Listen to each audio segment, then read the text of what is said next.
আজি আমি ইয়াত উপস্থিত আমি 2 নং নেপালপাৰা ৰাইজ উপস্থিত হৈছোঁ। আমি আগন্তুক যেটো MCL ইলেকশ্যন, এই ইলেকশ্যনৰ আমাৰ বিজেপিৰ কেণ্ডিডেট মাননীয় মনোৰঞ্জন ব্ৰহ্মচাৰী আজি আমাৰ ইয়াত উপস্থিত হৈছে।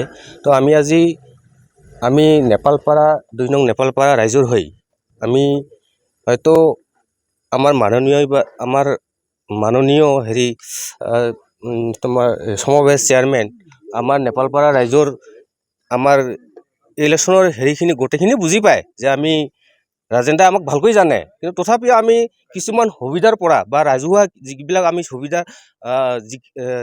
আমি যেতিয়া ইলেকশ্যনত জিকাই দিওঁ তেতিয়া আমি যদি এই বস্তুবিলাকৰ কাৰণে আমি যদি যাওঁ, তথাপি আমি কিন্তু যোৱাটো পিছত আমাৰ কামত নাখাটে। সেইকাৰণে আমি আজি নেপালপাৰা ৰাইজৰ হৈ যিখিনি আজি আমাৰ অলপ আগতে আমাৰ মাননীয় এক্স গাঁওবুঢ়া ৰঞ্জন অধিকাৰী যিখিনি কথা কৈছিল, আমি মাননীয় গাঁওবুঢ়াক মহোদয় কেণ্ডিডেট মনোৰঞ্জন ব্ৰহ্মক মই এইখিনি অনুৰোধ কৰোঁ যাতে আমাৰ ৰাজহুৱা যিখিনি প্ৰব্লেম আছে সেইখিনি অলপ চল্ভ কৰি দিয়ে।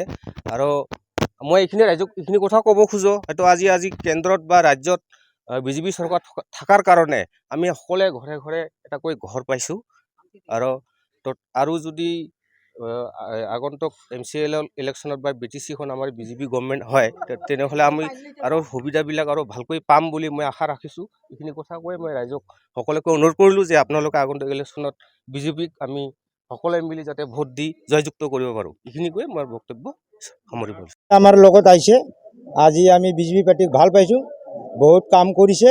আজি মহিলাবিলাকক কিবা কিবি উন্নতি কৰি দি আছে। আজি এই কাৰণে আমি বিজেপি পাৰ্টিক সাপোৰ্ট কৰোঁ। আৰু মই আগতে আমি ঘূৰিব নোৱাৰিছিলোঁ, আজি আমি বিজেপি পাৰ্টি হৈ বিজেপি পাৰ্টি জিতি আমি 8টা 10টালৈকে আমি ঘূৰিব পাই আছোঁ। কোনো হাল্লা চিল্লা নাই, শান্তিমতে ঘূৰি আছোঁ।